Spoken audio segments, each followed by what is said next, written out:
সুপ্রিয় সুধী, সকলকে স্বাগত। আজকে আমরা বিজিএস এর একটা নতুন এপিসোড নিয়ে উপস্থিত হয়েছি। বাংলাদেশ ও বিশ্ব পরিচয়।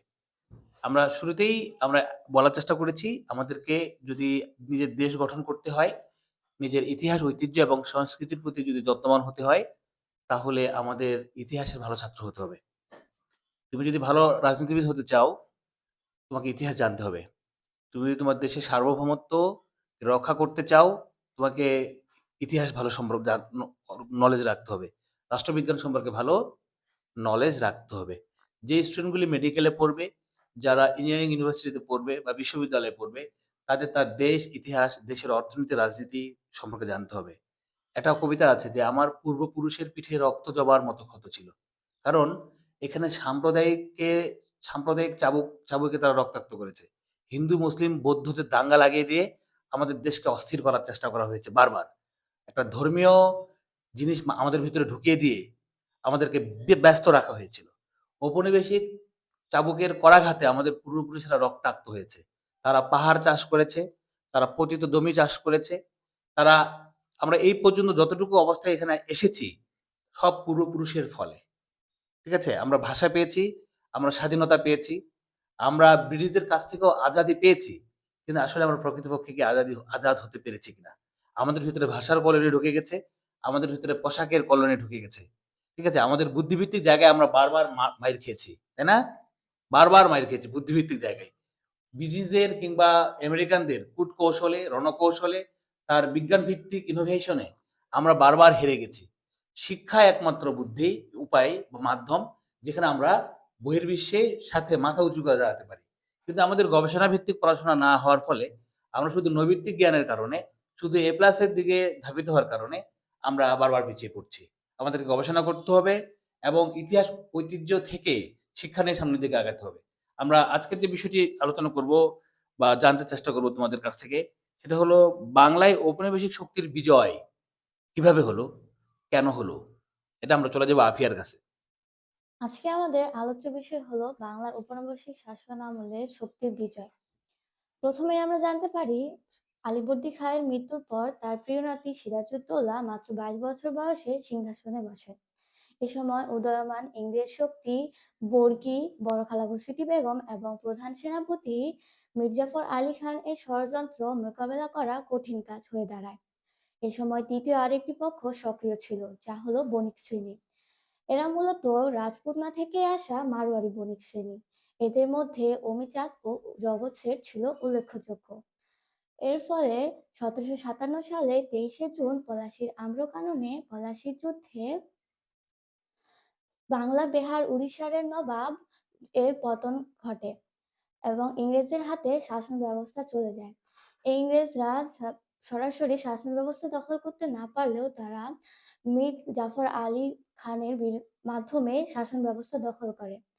এরা এ সময় ইংরেজদের সেনাপতি রবার্ট ক্লাইভ ছিলেন সর্বেসর্বা। তিনি আমাদের বাংলা শাসন ব্যবস্থা চালিয়েছিলেন। তার মীর কাসেম ছিলেন মীর জাফরের উত্তরসূরি। তিনি বুঝতে পেরেছিলেন ইংরেজদের এই প্রতিনিধি। তারা তিনি এর বিরুদ্ধে একটি যুদ্ধ করেন। তিনি বক্সারের যুদ্ধে 1764 সালে আহ 1764 সালে বক্সার মীর মীর কাসেম যেটা ছিল, সেই 1764 সালে বুঝতে পারলো মীর জাফরের পরে এসে, মীর জাফর ছিল পুতুল। বাংলায় যে লোকগুলি আমাদের স্বীয় মানুষ, যারা যারা আমাদের নিজ গোত্রীয় মানুষ ছিল, যারা ক্ষমতায় এসেছিল, তারা কারো না কারো ব্রিটিশ শক্তির, ব্রিটিশ প্রভুদের লেলিহান কুকুর। তারা কারো না কারো হাড্ডি খায়। কুকুরের কাজ কি হাড্ডি খাওয়া? তা আমাদের এই বাংলার মসনদে ম্যাক্সিমাম শাসকই বিদেশি প্রভুদের নজরানা দিয়ে, ট্যাক্স দিয়েই তারা এখানে শাসন কার্য পরিচালনা করছে। মীর জাফর আলী খান ছিল সেরকম একটা পুতুল। এই পুতুলটা বানিয়েছিল কে? British British. সরকার। কিন্তু এরপরে যখন মীর জাফর আলী খানের পরে ক্ষমতায় আসলো মীর কাসিম, মীর কাসিম দেখলো যে না, আমি তো পুতুল হতে পারি না, বাংলাকে এভাবে বিক্রি করে দিতে পারি না, বাংলা আমার মা, একে আমি তাকে বিক্রি করে দিতে পারি না। সে তখন 1764 সালে আরেকটি বিপ্লব করার চেষ্টা করলো। বক্সারের যুদ্ধে সে আরেকটি যুদ্ধের ঘোষণা দিল। কিন্তু দুর্ভাগ্যজনক হলেও সত্য, আমরা এই যুদ্ধে হেরে গেলাম এবং আমাদের আনুষ্ঠানিকভাবে ক্ষমতা ব্রিটিশরা তখন মীর জাফর আলী খানের মাধ্যমে পরোক্ষভাবে ক্ষমতা নিয়েছিল, কিন্তু এবার মীর কাসিমকে হারিয়ে দেওয়ার ফলে কি হলো? আনুষ্ঠানিক আনুষ্ঠানিকভাবে প্রত্যক্ষভাবে তারা ব্যবসা থেকে বণিক থেকে কি হয়ে গেল? আমাদের শাসক হয়ে গেল। এটা কতটুকু লজ্জার কারণ হতে পারে, তাই না? এবং আমরা যদি অ্যানালাইজ করে দেখার চেষ্টা করি যে আসলে আমরা কেন হেরে গেলাম, উপনিবেশিক শক্তির এখানে জয় কেন ঘটলো? উপনিবেশিক শক্তির জয়ের কারণটা কি?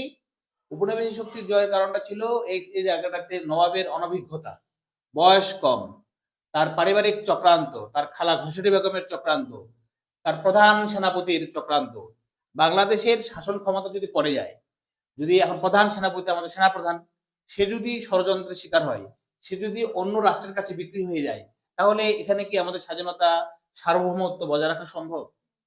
তাহলে তুমি যদি ভবিষ্যতে রাজনীতি চিন্তা ভাবনা করো, তোমাকে রাজনীতির চিন্তা করতেই হবে। তুমি যদি রাজনীতির চিন্তা না করো, তোমার থেকে দুর্বল শাসকদের অধীনে তোমাকে কি করতে হবে? শাসিত হতে হবে। তোমাকে বিশ্ববিদ্যালয়ে পড়তে হবে, তোমাকে মেডিকেলে পড়তে হবে, তোমাকে ইঞ্জিনিয়ারিং ইনস্টিটিউটে পড়তে হবে, বিদেশে গিয়ে পিএইচডি অর্জন করে দেশে ফিরতে হবে। এসব দেশের অর্থনীতি, রাজনৈতিক কালচারটাকে তোমাকে চেঞ্জ করতে হবে। মানুষকে তার স্বাস্থ্য অধিকার ফিরিয়ে দিতে হবে, এটা তোমাকে সচেতন হতে হবে। ইতিহাসের যে একটা পুরুষ ছিল, যেটাকে আমরা কাল পুরুষ বলছি, যেমন নবাব সিরাজউদ্দৌলার পতনের কারণ কি? তিনি অদূরদর্শী ছিলেন। ইংরেজের কুটচালের কাছে তিনি হেরে গিয়েছিলেন, ইংরেজের বুলেট বারুদের কাছে তিনি হেরে গিয়েছিলেন, ইংরেজদের রণকৌশলের কাছে তিনি হেরে গিয়েছিলেন, পারিবারিক ষড়যন্ত্রের কাছে হেরে গিয়েছিলেন, এবং সবশেষে যে বিষয়টি খুবই উল্লেখযোগ্য সেটি হলো একজন নেতার তার প্রান্তিক জনগণের সাথে জনবিচ্ছিন্ন থাকার কারণে তার পতন অবিসম্ভাব্য হয়ে ওঠে। কি কারণ? দেখা গেল সে জনগণের রূপ পালস বুঝতে পারে না, জনগণকে শোষণ করছে, সে হয়তো ডিরেক্ট শোষণ করছে না, তার নিযুক্ত জমিদার শোষণ করছে, তার নিযুক্ত কোন ধরনের অন্যান্য শাসক, ছোট ছোট শাসকগুলো তাকে শোষণ করছে। এজন্য জনগণ এই জিনিসটা বুঝতে পারলো যে নবাবের পতন হচ্ছে নির্বিকার চিত্তের কারণে। নবাবের পতনের একটা বিশেষ কারণ আমরা লক্ষ্য করেছি। তাহলে আমাদেরকে বুঝতে হবে রাজনৈতিক সচেতনতার জায়গাগুলি কি, কি কি কারণে একটি নেতার পরাজয় ঘটতে পারে, কোথায় কোথায় প্রবলেমগুলি হতে পারে।